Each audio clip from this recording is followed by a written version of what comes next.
सोमनाथ सूर्यवंशी हा तरुण 35 वर्षाचा होता.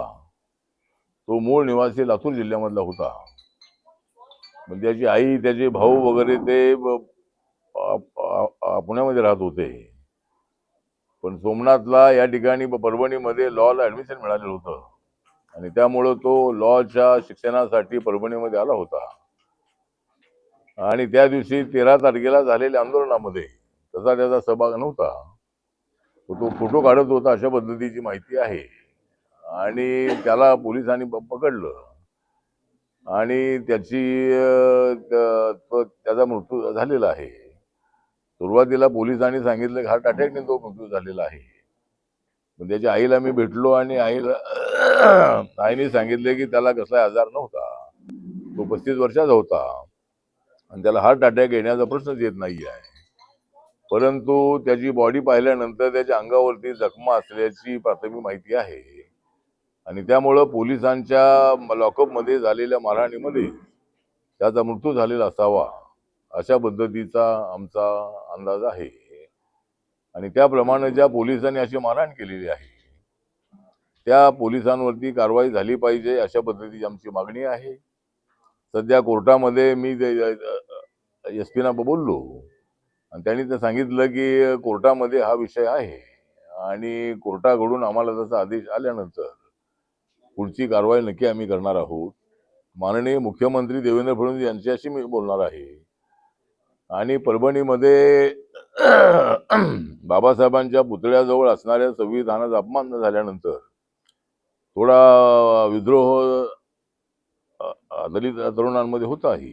ते रस्त्यावर उतरले होते, परंतु विशेष असं नुकसान काय झालेलं नाही. काही ठिकाणी काही थोड्या गाड्या फोडलेल्या आहेत असं त्यांचं म्हणणं आहे. काही ठिकाणी थोड्या मोटरसायकलची थोडी नाजूक झालेली आहे. काही ठिकाणी दगडफेक झाली होती. परंतु एवढी निर्गुण अशा पद्धतीची मारहाण पोलिसांनी करणं योग्य नव्हतं. जे फुटेजमध्ये जे मुलांचे फोटो दिसत आहेत अशा मुलांना पकडायला काही हरकत नाही आहे, त्यांच्यावर केस करायला काही हरकत नाही आहे. परंतु त्यांना पकडल्यानंतर त्यांना अशा पद्धतीनं लॉकअपमध्ये मारहाण करणं हे अत्यंत अयोग्य आहे आणि अशा पद्धतीची मारहाण करण्याचा कुठलाही कायदा नाही. हे पोलिसांनी आपल्या बळाचा वापर करून लॉकअपमध्ये तरुणांना मारहाण केलेली आहे आणि त्याच्यामध्ये सोमनाथचा मृत्यू झालेला आहे असं आमचं म्हणणं आहे. आणि त्याप्रमाणे ज्या पोलिसांनी मारहाण केलेली आहे त्यांच्यावर कारवाई होणं अत्यंत आवश्यक आहे. काय पोलीस हे सस्पेंड आहेत इतर प्रकरणामध्ये, पण सोमनाथच्या प्रकरणामध्ये अद्याप तपास चालू आहे असं त्यांचं म्हणणं आहे.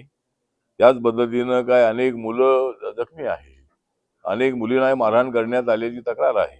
काय मुली मला भेटल्या, कुणाचा पाय फ्रॅक्चर आहे, कुणाचा हात फ्रॅक्चर आहे. अशा पद्धतीनं जवळजवळ 12-14 जे मुलं आहेत अशा मुलांना मोठ्या प्रमाणामध्ये पोलिसांनी मारहाण केलेली आहे आणि त्याची चौकशी होणं अत्यंत आवश्यक आहे.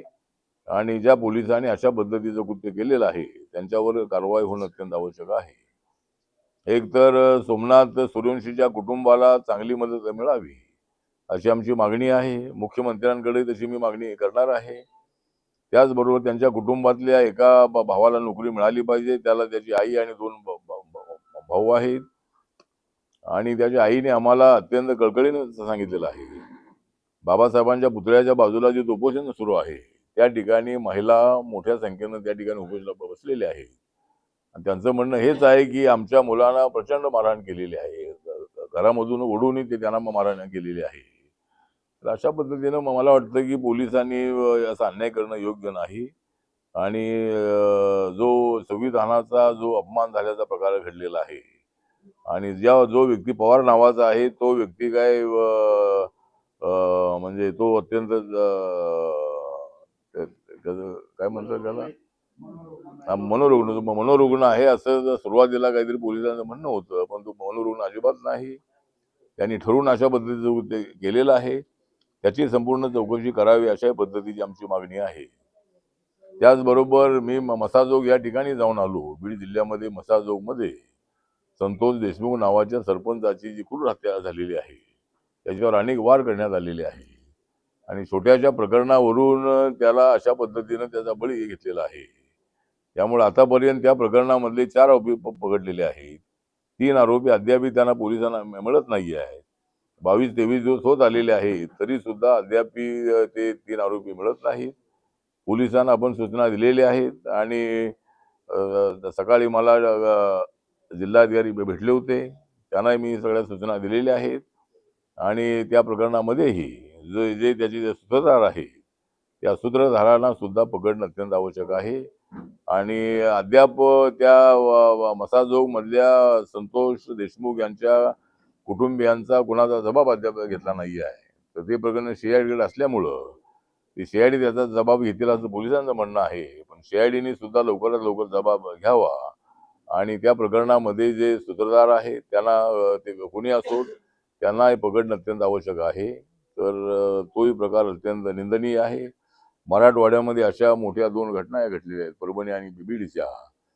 तर मला असं वाटतं की अशा पद्धतीनं जे काही प्रकार घडत आहेत ते योग्य नाहीत आणि जरूर महाराष्ट्र सरकार याच्यामध्ये पूर्णपणे लक्ष देऊन आहे आणि त्या प्रकरणामध्ये लवकरात लवकर आरोपी पकडले जावेत अशा पद्धतीची आमची मागणी आहे. परभणीमध्ये दोषी पोलिस